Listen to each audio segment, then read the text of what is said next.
오늘 우리에게 주시는 하나님의 말씀은 신약성경 고린도전서 13장 4절부터 7절까지의 말씀입니다. 이제 제가 하나님의 말씀을 봉독하겠습니다. 사랑은 오래 참고 사랑은 온유하며 시기하지 아니하며 사랑은 자랑하지 아니하며 교만하지 아니하며 무례히 행하지 아니하며 자기의 유익을 구하지 아니하며 성내지 아니하며 악한 것을 생각하지 아니하며 불의를 기뻐하지 아니하며 진리와 함께 기뻐하고 모든 것을 참으며 모든 것을 믿으며 모든 것을 바라며 모든 것을 견디느니라. 아멘. 성도 여러분, 우리는 인생을 어떻게 살았을 때 가장 잘 살았다고 할 수 있을까요? 저는 청년 시절에 수련회에서 모의 장례식이라는 것을 해본 적이 있었습니다. 한 조당 실물 크기의 박스로 만든 관이 하나씩 배당됐고요. 죽은 사람과 장례를 인도하는 사람, 조문객 역할이 주어졌는데 다들 죽은 사람 역할을 맡아서 관 속에 들어가는 것을 꺼려했습니다. 그래서 제가 들어가겠다고 하고 실제로 죽었다고 생각하고 관 속에 들어가서 누워보았는데요. 뜻밖에도 무섭기보다는 대단히 마음이 편안해졌습니다. 그리고 모의 장례식이 진행되는 동안 살아온 날들이 주마등처럼 지나갔는데요. 딱 두 가지 기억이 남았습니다. 하나는 사랑했던 기억이었고요. 또 다른 하나는 사랑하지 못한 기억이었습니다. 관 속에 누워서 그동안 살아오면서 누군가를 사랑하고 섬겼던 일, 그리고 누군가에게 사랑을 받았던 일들이 생각났을 때는 그때 그렇게 사랑하길 참 잘했다는 마음이 들었고요. 반면 사랑하지 못했던 것들에 대해서는 마음이 편치 않고 후회가 되었습니다. 당시 20대 시절에 했던 그 모의 장례식 체험이 아직도 강렬하게 기억에 남아 있는데요. 아마 앞으로 실제 죽어서 관 속에 누워도 마찬가지 기억들이 떠오르지 않을까 예상해 봅니다. 우리가 매주 듣고 있는 고린도전서 13장 말씀은 사도 바울이 고린도 교회 성도들에게 서로 사랑하라고 권면한 내용입니다. 그러면 바울은 왜 고린도 교회 성도들에게 서로 사랑하라고 권면했을까요? 그들이 이미 서로 사랑하고 있는데 사랑하라고 권면했을까요? 고린도 교회 성도들은 서로 시기하고 자랑하고 교만했으며 무례히 행하고 자기 유익을 구하고 성을 냈고 악한 일을 생각하고 불의를 기뻐했습니다. 이처럼 사랑하는데 철저히 실패한 교회 공동체였기 때문에 바울은 서로 사랑하라는 권면을 한 것입니다. 고린도전서 13장은 낭만적 서정 시기보다는 오히려 책망에 가까운 윤리적 설교에 더 가깝습니다. 이쯤에서 고 이어령 선생님의 참치와 가자미에 관한 글을 소개해드리겠습니다. 참치는 태어나는 그 순간부터 헤엄을 친다. 헤엄을 쳐서 아가미로 물을 빨아들여야만 숨을 쉴 수 있기 때문이다. 헤엄을 친다는 것은 곧 숨을 쉰다는 것이며 숨을 쉰다는 것은 곧 살아있다는 것이다. 그래서 헤엄을 멈추면 그 순간 참치는 질식해서 죽는다. 잠을 잘 때에도 뇌만 쉴 뿐 온몸은 움직인다. 그래서 참치에게는 넓은 바다가 있어야 한다. 그러나 가자미는 정반대이다. 가만히 바다 밑 모래에 숨어 있거나 파도가 치는 대로 이리저리 밀려다닐 뿐이다. 헤엄을 친다기보다는 둥둥 떠다닌다는 표현이 적합하다. 가자미는 눈앞에 먹이가 나타나야 비로소 몸을 움직인다. 그렇기 때문에 아무리 넓은 바다에 살아도 가자미의 바다는 웅덩이와 다를 바가 없다. 우리가 사랑하지 못하고 살 때의 모습은 마치 가자미가 물에 둥둥 떠다니며 사는 모습과 같다고 할 수 있습니다. 사랑하고 싶으면 사랑하고 사랑하기 싫으면 사랑하지 않고 그런 인생의 반경은 웅덩이만 하지 않을까요? 반면 우리가 하나님의 말씀대로 적극적으로 사랑하며 사는 모습은 마치 참치가 힘차게 헤엄치면서 바닷물을 아가미로 빨아들이며 숨을 쉬며 생동감 있게 살아가는 모습과도 흡사합니다. 사랑하는데 성장하는 인생의 반경은 바다같이 넓지 않을까요? 사실 사랑하지 못할 때는 살아도 사는 것 같지 않을 때가 많은데요. 우리 인생은 사랑할 때 비로소 진정으로 사는 것이 됩니다. 고린도전서 13장은 우리로 하여금 사랑함으로 진정 살아있는 인생으로 초대하고 있습니다. 그러면 지난 한 주간도 사랑하다가 고단하고 지친 우리에게 어떻게 그런 삶이 가능할까요? 고린도전서의 전체 구조는 1장의 십자가로 시작해서 15장의 부활로 마칩니다. 즉 우리 인생이 감당하기 어려운 문제를 예수 그리스도의 십자가 죽음과 부활 사이에 내려놓으면 인생의 문제는 그저 문제에 그칠 뿐 우리는 우리의 인생 문제보다 더 크신 예수 그리스도로 인해 살 수 있다는 진리의 말씀이죠. 고린도전서 13장 사랑장은 우리의 힘과 능으로 사랑하라는 말씀이 아니라 사랑하다가 실패한 우리의 삶의 자리를 다시금 십자가와 부활 사이에 내려놓고 예수 그리스도의 도우심을 받아 사랑할 힘을 공급받으라는 복된 말씀입니다. 고린도전서 13장 본문은 사랑의 긍정형인 사랑은 오래 참고 사랑은 온유하며로 시작해서 모든 것을 참으며 모든 것을 믿으며 모든 것을 바라며 모든 것을 견디느니라 긍정형으로 마칩니다. 긍정형으로 시작해서 긍정형으로 마치지만 그 중간에 8가지 부정형이 있습니다. 시기와 자랑과 교만과 무례히 행함과 자기 유익을 구함과 성냄과 악한 일을 생각함과 불의를 기뻐함이 놓여 있는데 오늘 나눌 말씀은 마지막 8번째 사랑은 불의를 기뻐하지 아니하고 진리와 함께 기뻐한다는 말씀입니다. 그러면 불의를 기뻐한다는 것은 무슨 뜻일까요? 잠언 24장 17절에서 18절 말씀을 읽어드리겠습니다. 내 원수가 넘어질 때에 즐거워하지 말며 그가 엎드려질 때에 마음에 기뻐하지 말라. 여호와께서 이것을 보시고 기뻐하지 아니하사 그의 진노를 그에게서 옮기실까 두려우니라. 실제로 있었던 일인데요. 어느 집사님 댁에 도둑이 들었습니다. 아침에 일어나 보니 도둑이 온 집안을 다 뒤지고 간 흔적이 역력했습니다. 무섭기도 하고 또 한편으로 당황스럽기도 했는데 가만 보니까 앞집도 왠지 분주해 보이는 겁니다. 그래서 왜 그런가 물었더니 그 집에도 도둑이 다녀갔다는 겁니다. 평소에 별로 사이가 좋지 않았는데 앞집도 도둑을 맞았다는 이야기를 듣자 이 집사님의 억울했던 마음이 반은 풀리더랍니다. 여러분 혹시 나와 사이가 좋지 않은 사람에게 불행한 일이 생겼을 때 조금이라도 기쁨을 느끼셨던 적이 있습니까? 왜 이런 말이 있죠? 내 친구들이 성공할 때마다 나는 조금씩 죽어간다. 오늘 본문 말씀은 사랑은 불의를 기뻐하지 아니하며 라고 했는데요. 그러면 불의란 무엇일까요? 오늘 본문의 문맥에서 불의란 사람들에게 불필요한 상처를 주는 모든 것입니다. 사람들에게 불필요한 상처를 주는 모든 것을 불의라고 합니다. 그러니까 교우들 간에 아무리 나와 사이가 좋지 않다고 해도 그에게 불필요하게 상처를 주는 일이 발생했을 때 그것을 기뻐하는 것은 사랑이 아니라는 말씀이죠.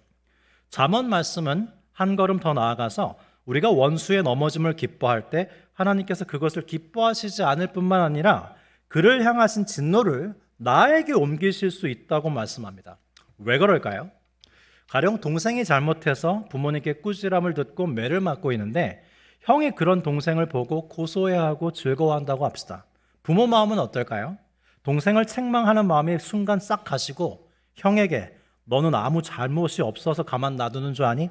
하고 형에게도 매를 들고 싶지 않을까요?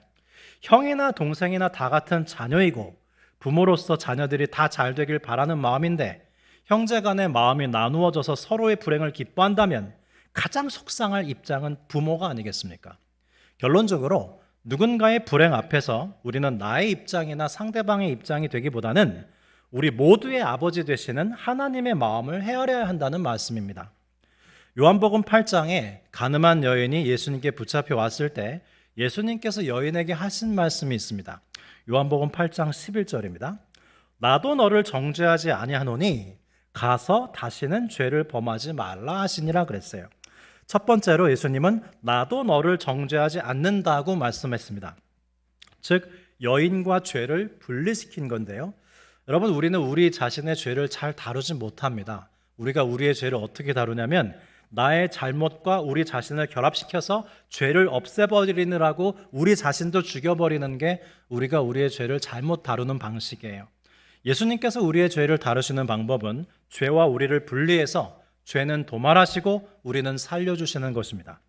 그러면 우리는 계속 죄를 지어도 되는 것인가 하는 오해를 할 수 있는데요. 그래서 두 번째 말씀이 더 중요합니다. 다시는 죄를 범하지 말라. 만일 내가 너를 정죄하지 않는다만 있고 다시는 죄를 범하지 말라가 없다면 그것은 죄 용서가 아니라 방치고요. 눈 감아주는 것에 불과합니다. 눈 감아주는 것이란 잘못한 게 없다고 하는 것인데요. 예수님께서는 가늠한 여인의 죄를 눈 감아주시지 않았습니다. 왜냐하면 사랑은 불의를 기뻐하지 않기 때문입니다. 그래서 예수님께서는 가늠한 여인의 죄를 용서하시되 다시는 죄를 범하지 말라고 말씀하셨습니다. 저는 예수님께서 가늠한 여인에게 하신 말씀 속에서 송명희 시인의 너는 내 것이라는 찬양이 들려왔습니다. 일부를 소개해드리면 너는 부요해도 가난해도 너를 사랑하여 구원했으니 너는 내 것이라 내 것이라 너는 내 것이라 너는 강하여도 약하여도 너의 힘이 되어 일으키리니 너는 내 것이라 내 것이라 너는 내 것이라 너는 의로워도 악하여도 너를 나의 피로 바꾸었으니 너는 내 것이라 내 것이라 너는 내 것이라 여인아 내가 너를 정죄하지 않는 이유는 너는 내 것이기 때문이다. 네가 가서 다시는 죄를 범하지 말아야 하는 이유는 내가 불의를 기뻐하지 않기 때문이다. 사랑하는 성도 여러분, 우리가 교회 공동체 안에서 나와 사이가 좋지 않은 사람들이 불필요하게 상처받는 것을 기뻐하는 것을 우리 주님께서 그건 사랑이 아니라고 말씀하시는 이유는 나와 사이가 좋지 않은 그 사람이나 우리 모두가 주님의 것이기 때문이요. 주 예수님께서 그 누군가에게 불필요하게 상처받는 불의를 기뻐하시지 않기 때문입니다. 우리는 주 예수님께 사랑을 평생 배워가게 될 거예요. 그러면 우리는 불의를 기뻐하지 않으려면 어떻게 해야 될까요? 오늘 본문 말씀은 사랑은 불의를 기뻐하지 아니한다는 부정적 진술과 함께 사랑은 진리와 함께 기뻐한다는 긍정적 진술이 짝을 이루어져 있습니다. 즉 우리가 교회 공동체에서 서로 사랑한다고 했을 때 다만 진리와 함께 기뻐하라는 권면의 말씀입니다. 그러면 여러분 진리란 무엇일까요? 여러분 진리는요 예수 그리스도입니다.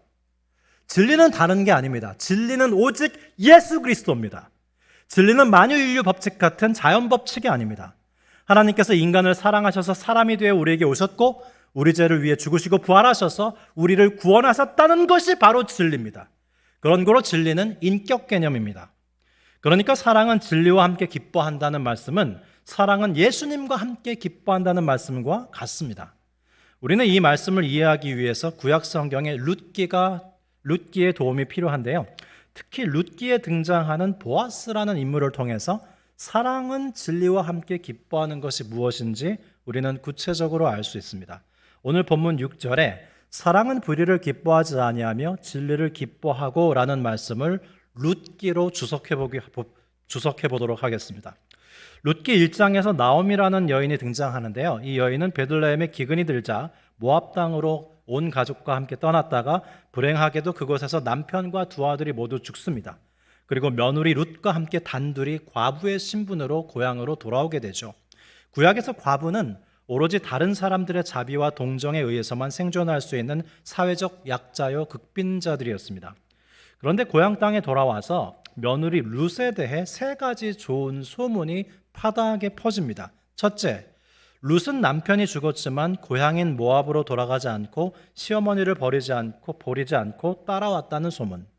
둘째, 룻은 모압 신을 버리고 시어머니의 신앙을 따라 여호와 하나님을 믿었다는 소문.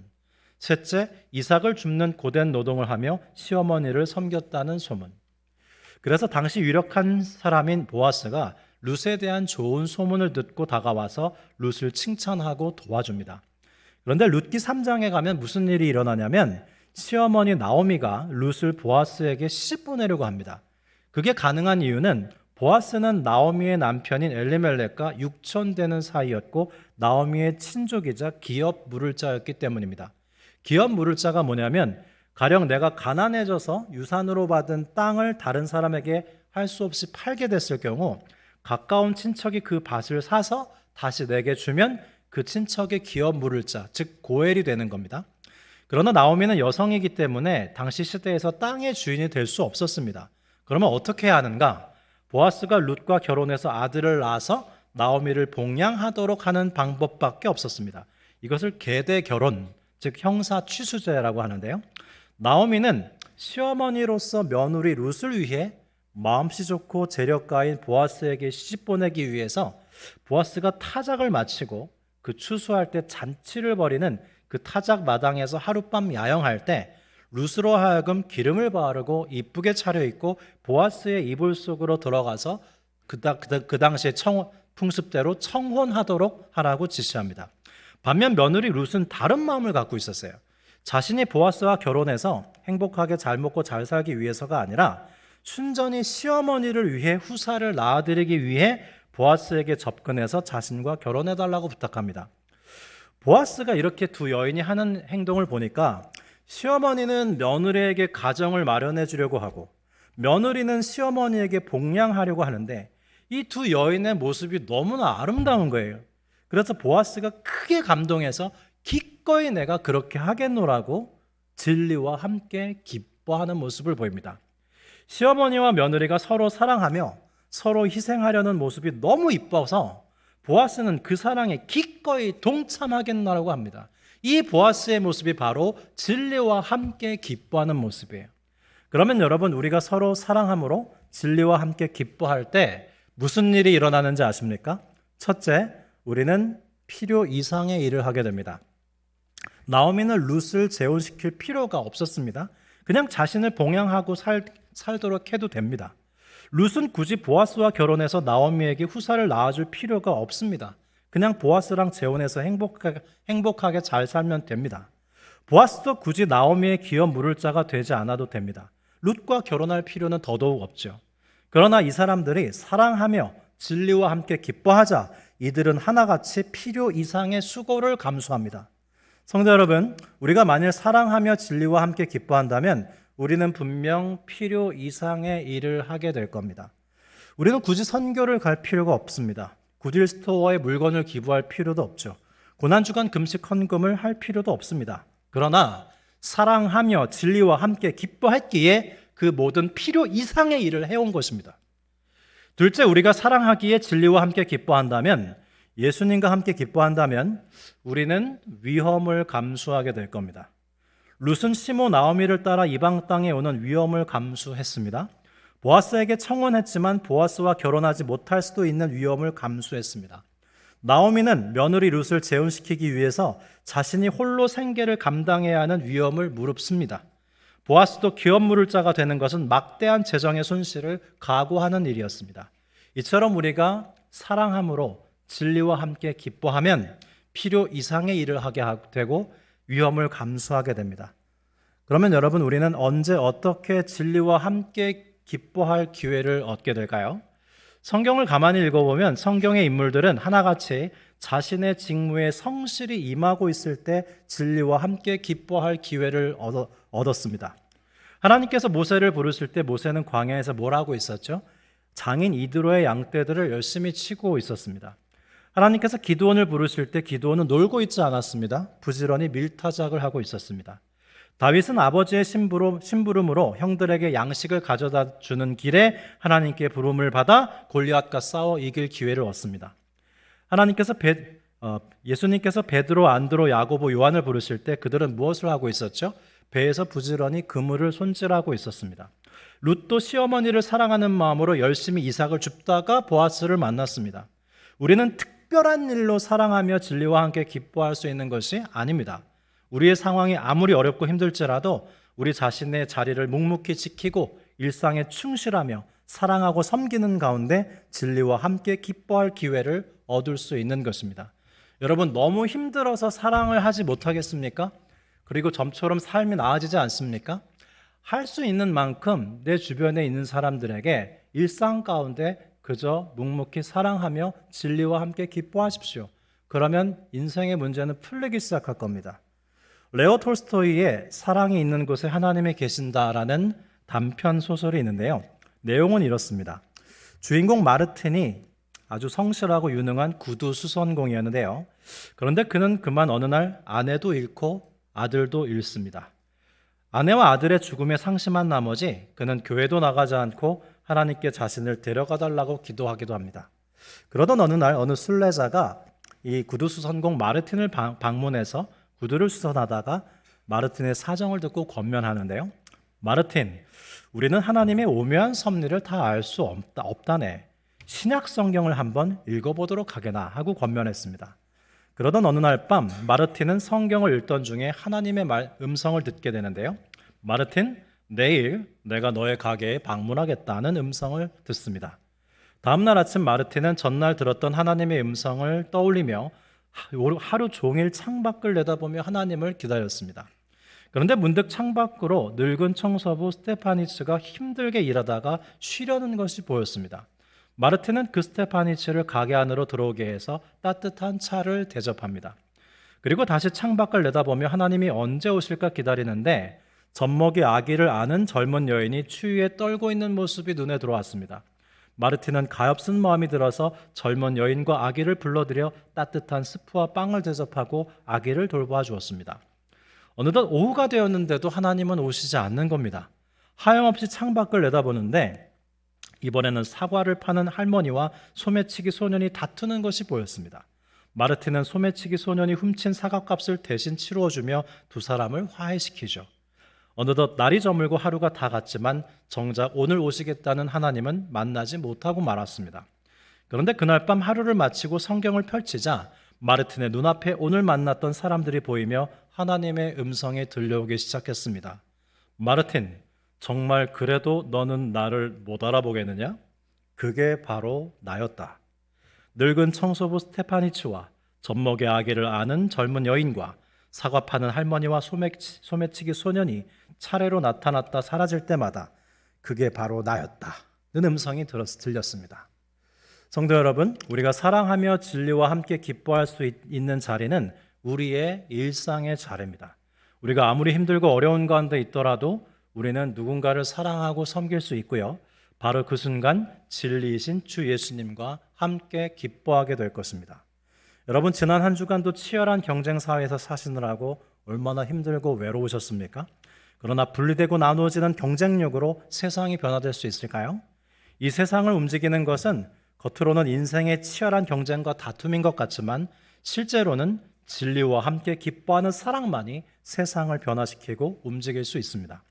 우리가 사랑하기에 불의를 기뻐하지 아니하고 진리와 함께 기뻐하며 때론 필요 이상의 일을 하고 때론 위험을 감수할 때 진리이신 예수 그리스도께서 우리의 부족한 사랑을 완성시켜 주실 것입니다.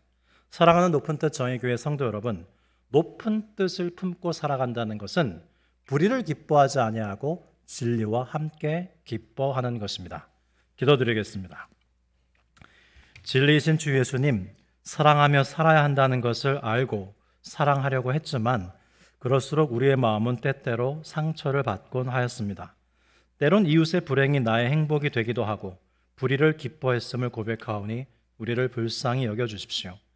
이제는 진리와 함께 예수님과 함께 기뻐함으로 때론 필요 이상의 일이라도 때론 위험을 감수하는 일이라도 하고자 하오니 주 예수님께서 우리의 부족한 사랑을 완성시켜 주십시오. 정의교회 공동체에 사랑이 넘쳐나게 하시니 감사합니다. 새가족 모임에도 순모임에도 찬양대에도 예드림 찬양팀에도 모든 부서별 모임에도 청소년부에도 청년부에도 진리와 함께 기뻐하는 사랑이 넘쳐나게 하여 주십시오. 온전히 사랑이신 주 예수 그리스도의 이름으로 감사하며 기도드립니다. 아멘.